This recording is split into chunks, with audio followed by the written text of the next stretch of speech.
ఉమ్మడి అనంతపురం జిల్లాలో మొక్కజొన్న సాగు చేసిన రైతులు తీవ్రంగా నష్టపోతున్నారు. కేంద్ర ప్రభుత్వం మొక్కజొన్నకు కనీస మద్దతు ధరగా క్వింటాకు 2,400 రూపాయలు ప్రకటించినప్పటికీ వ్యాపారులు ఎవరూ ఎంఎస్పీతో కొనుగోలు చేయడం లేదు. 3 ఏళ్లుగా క్వింటా మొక్కజొన్న 2,300 రూపాయలకు విక్రయించిన రైతులు ప్రస్తుత ధర 1,700కు పడిపోయి నష్టపోతున్నారు. ఉమ్మడి అనంతపురం జిల్లాలో వ్యాపారులంతా ముఠాగా తయారై మొక్కజొన్న రైతులను నిలువునా మోసం చేస్తున్నారు. మార్కెట్లో పెద్ద ఎత్తున డిమాండ్ ఉన్నప్పటికీ ధర తగ్గిందంటూ రైతులను మోసం చేసి దోచుకుంటున్నారు. అనంతపురం జిల్లా వ్యాప్తంగా ఈసారి ఖరీఫ్లో 49,000 హెక్టార్లలో మొక్కజొన్నను సాగు చేయగా 2.50 లక్షల మెట్రిక్ టన్నుల దిగుబడి వచ్చింది. శ్రీ సత్యసాయి జిల్లాలో 30,700 హెక్టార్లలో మొక్కజొన్న సాగు చేయగా 2 లక్షల మెట్రిక్ టన్నుల దిగుబడి వస్తుందని అధికారులు అంచనా వేశారు. మొక్కజొన్నకు దేశవ్యాప్తంగా పెద్ద ఎత్తున డిమాండ్ ఉంది. దీంతో గతేడాది వరకు రైతులకు క్వింటాకు 2,350 రూపాయల వరకు ధర చెల్లించారు.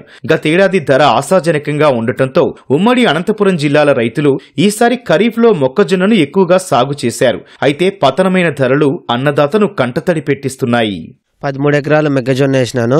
మాకు ఎకరాకి 40,000 దాకా పెట్టుబడి అయింది. ప్రభుత్వం ఏం చెప్తుంది కానీ మా దగ్గరికి ఎవరు అధికారులు కొనడానికి రాలేదు. దళారులేమి 1,600కి అడుగుతున్నారు. తీవ్రంగా నష్టపోతున్నాము. మేమైతే 2 ఎకరాలు మొక్కజొన్న వేసినాము. గిట్టుబాటు ధర లేక అల్లాడిపోతున్నాము. మేము ఆరేసుకొని 10-12 రోజులు అవుతుంది. కానీ ఇంకా మేఘాలు కూడుకుంటాయి, అప్పుడప్పుడు వర్షాలు కానీ పడుతున్నాయి. రెండవ పంటకి వేసేకి కానీ అవకాశం లేదు, మాకు టైం లేదు కూడా. దయచేసి గవర్నమెంట్ గిట్టుబాటు ధర ఇస్తే రైతాంగాలు బాగుపడే ఉద్దేశం మీద మాట్లాడుతున్నాను. కేంద్ర ప్రభుత్వం ఈ ఏడాది మొక్కజొన్నకు క్వింటాకు 2,400 రూపాయల మద్దతు ధర ప్రకటించింది. అయితే మద్దతు ధరను అమలుపరిచే వ్యవస్థ రాష్ట్రాల్లో లేకపోవడం దళారుల ఇష్టారాజ్యమైంది. దళారులు, వ్యాపారులు క్వింటాకు 550 రూపాయలు తగ్గించి నిలువున మోసం చేస్తున్నారు. మనకి కూలీలు, పెట్టుబడులు ఎకరాకి 30,000తో వీటికి ఖర్చు వచ్చింది. 1,600, 1,500 అడుగుతున్నారు.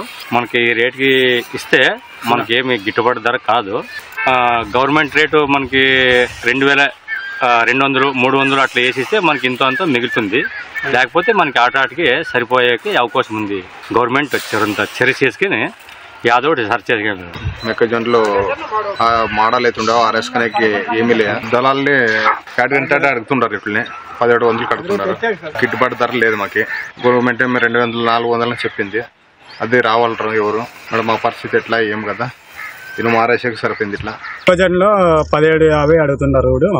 ఇంకా 1,600 గానీ అడుగుతున్నారు ఎవరు. ఏదో దయచేసి ప్రభుత్వం కొంత తీసుకుంటే 2,400తో మాకు గిట్టుబాటు అవుతుంది. గత 6 సంవత్సరాలుగా మార్కెట్ను పరిశీలిస్తే ఎప్పుడూ మొక్కజొన్న ధరలు ఎంతగా తగ్గిన పరిస్థితి లేదు. ఏటా మార్క్ఫెడ్ సంస్థ మొక్కజొన్నను మద్దతు ధరతో కొనుగోలు చేసేది. ఈసారి ఆ సంస్థ వద్ద నిధులు లేకపోవడంతో కొనుగోలు కేంద్రాల ఏర్పాటుకు మార్క్ఫెడ్ ముందుకు రాలేదు. మొక్కజొన్న కొనుగోలుకు అనుమతి ఇవ్వాలంటూ రాష్ట్ర ప్రభుత్వం తరపున మార్క్ఫెడ్ అధికారులు కేంద్రానికి లేఖ రాసి చేతులు దులుపుకున్నారు. ప్రభుత్వం కొనుగోలు కేంద్రాలను ఆలస్యంగా ప్రారంభిస్తుందన్న సమాచారంతో దళారులు పంటను తక్కువ ధరకు కొనుగోలు చేసి గోదాముల్లో నిల్వ చేసి మార్క్ఫెడ్ కేంద్రాల్లో విక్రయించడానికి ప్రణాళిక చేశారు. దళారులకు కొందరు అధికారులు కూడా సహకరిస్తున్నారని రైతు సంఘాల నేతలు ఆరోపిస్తున్నారు. 2,400 రూపాయలు కూడా ప్రభుత్వం మేము కొనుగోలు ఏర్పాటు చేసి కొనుగోలు చేస్తామని చెప్పినారు. ఇప్పటి వరకు ఎక్కడ కూడా కొనుగోలు కేంద్రాలు ఏర్పాటు కాలేదు, కొనుగోలు చేయలేదు. ఈ రోజు కూడా దళారుల మధ్యలో 1,700కి 1,650కి మాత్రమే మార్కెటింగ్ జరుగుతుంది. కాబట్టి తక్షణమే ఈరోజు రైతులు ఆదుకునే ప్రభుత్వం అని చెప్తుంది. కాబట్టి రైతుల పక్షాన ఉండి న్యాయమైన మార్కెట్ సౌకర్యాలు కొనిచ్చి దళారులు లేకుండా ఈరోజు మార్కెట్లో ప్రభుత్వం కొనుగోలు చేయాలని రైతు సంఘం డిమాండ్ చేస్తున్నారు. మొక్కజొన్న రైతులు ఇప్పటికే 20% పంటను తక్కువ ధరతో దళారులకు విక్రయించారు. డిసెంబర్ మొదటి వారంలో మొత్తం పంట రైతుల చేతికి రానుంది.